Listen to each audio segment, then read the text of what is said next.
धनुष्यबाणाचं निमित्त असेल, धनुष्यबाणातून दिलेला आशीर्वाद असेल, या चांदिवलीमध्ये सनातन धर्माचा जो भगवा ध्वज आपण फडकवला ते निमित्त असेल, या सर्वांच्या माध्यमातून मी आणि माझं कुटुंब तुमच्या आणि तुमच्या परिवाराच्या पायावरती डोकं ठेवून आपले आशीर्वाद देतो, आपले आशीर्वाद देतो। सियावर रामचंद्र की, पवन सुत हनुमान की, कोलंबे मात की, हर हर भारत माता की।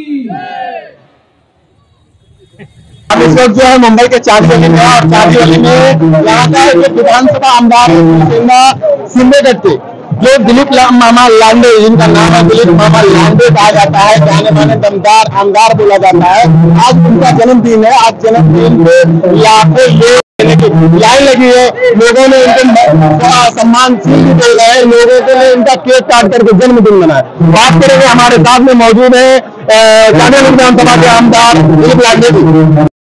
हा लोकांचा विश्वास, हा लोकांचा आशीर्वाद आणि लोकांचं सहकार्य या ताकदीवरतीच हे सर्व घडत आहे।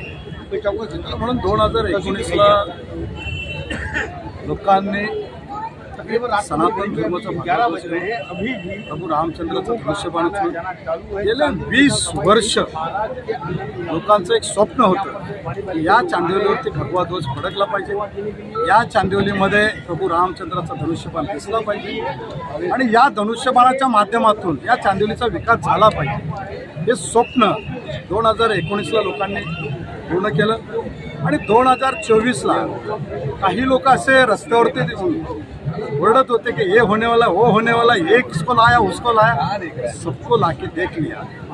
लेकिन चांदिवली के लोगों ने एक विश्वास के साथ सनातन धर्म का भगवा ध्वज लेके प्रभु रामचंद्र जी का धनुष्यबाण उठाया और आदरणीय एकनाथ शिंदे साहब ने जो महाराष्ट्र का विकास किया, मुंबई का विकास किया, उस विकास के ताकत पे, उस विश्वास पे, उस श्रद्धे पे इस चांदिवली के अंदर 21,000 वोटों का लीड देने का काम इस चांदिवली के लोगों ने किया।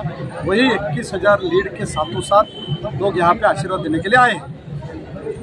तो आपने देखा किस तरीके से जो चांदिवली विधानसभा में दिलीप मामा लांडे जो आमदार थे, उनका बर्थडे किस तरीके से मनाया गया और उन्होंने 2 बार जो आमदार हुए किस तरीके से उन्होंने बताया कि भगवा का समर्थन लोगों ने मुझे जिताया और जो चांदिवली का विकास किया उसके हिसाब से मुझे सम्मान दिया जाता है। कैमरामैन संतोष पाल के साथ नईम अब्बासी, मुंबई।